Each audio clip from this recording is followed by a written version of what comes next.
જી મનીષભાઈ, જે રીતે રાહુલ ગાંધીજીનું ટ્વીટ અને તેના ઉપર ભાજપ પ્રવક્તાએ જે રીતે પ્રતિક્રિયા આપી છે, કોંગ્રેસનું શું કહેવું છે?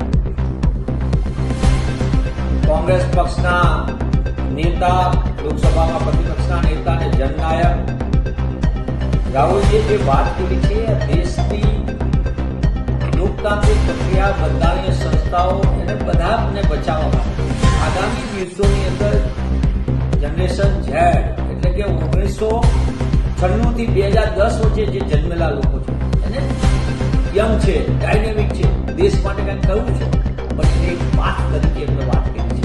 મને લાગે છે એક નેતા તરીકે સત્યના રસ્તે, બંધારણીય મૂલ્યોની આધારે તમારે એને માર્ગદર્શિત કરવા એક મને લાગે નેતાનું સૌથી અને એમને એ જ વાત કરી છે કે અસત્યનો દૂર કરવા માટે અને સત્યનો પક્ષ લેવા માટે તમે આગળ આવો.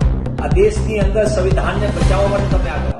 એટલે મને એમ લાગે છે ઘણી ગંભીર અને ઘણી સમજી શકાય એવું છે. બધું સાથે કેવું કે ભાજપાના લોકોને અને સંવિધાનને શું લેવા દેવા, જેમની જે વિચારધારાએ સંવિધાનને અરબી સમુદ્રમાં પધરાવી દેવાની વાત, વારંવાર સંવિધાન પર હુમલો કરનારા લોકો કોંગ્રેસને સંવિધાન વિશે વાત કરે છે. સંવિધાનના મૂલ્યોને કોરાણે મૂકી દેશની જનતાને મુશ્કેલીમાં ધકેલી દેનારા લોકો કોંગ્રેસને વાત કરે છે.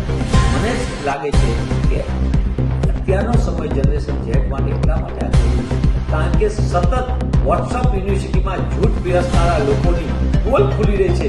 એટલે એ લોકો કહી રહ્યા છે સૌથી વધુ મોબાઈલ અને ડિજિટલ ક્રાંતિનો ઉપયોગ કરનારા યંગસ્ટર છોકરાઓ એમની આગળ જે જૂઠ પીરસવામાં માસ્ટર લોકો સત્તા સામે બેઠા અને સત્તા તો મેળવી લીધી, પણ હવે ધીમે ધીમે કારણ કે નવી પેઢી આ જનરેશન ઝેડ એ ખોટું શું ને સાચું શું એ વચ્ચેનો ભેદ જાણી ગઈ છે.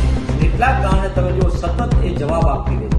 એવા સંજોગોમાં રાહુલજીનો ટ્વીટ મને એમ લાગે છે લીડર તરીકે એમને જવાબદારી કીધું છે. સાથે સાથે વોટ ચોરીથી આટલા બધા શું કામ પકડાય? રાહુલજીએ હજી તો 2 વસ્તુ ખોલી છે. 2 પોલની અંદર આખું એમનું જૂઠું સામ્રાજ્ય ડગમગી ગયું છે. ગમે ત્યાં જાણે એટલા માટે હું કહું છું કે સમય મળે ત્યાં ભાજપાના લોકો, નાગપુરમાં બેઠેલા લોકો આઝાદીના ઇતિહાસનો અભ્યાસ કરે, આઝાદી આ દેશને કેવી રીતે મળી છે એ ઇતિહાસ વાંચન કરે તો મને લાગે છે કે વધુ કંઈ ન કરે તો કાંઈ નહીં, પણ એટલીસ્ટ એમની સોચમાં સુધારો આવે તો પણ આ દેશનો ઘણો ફાયદો થશે.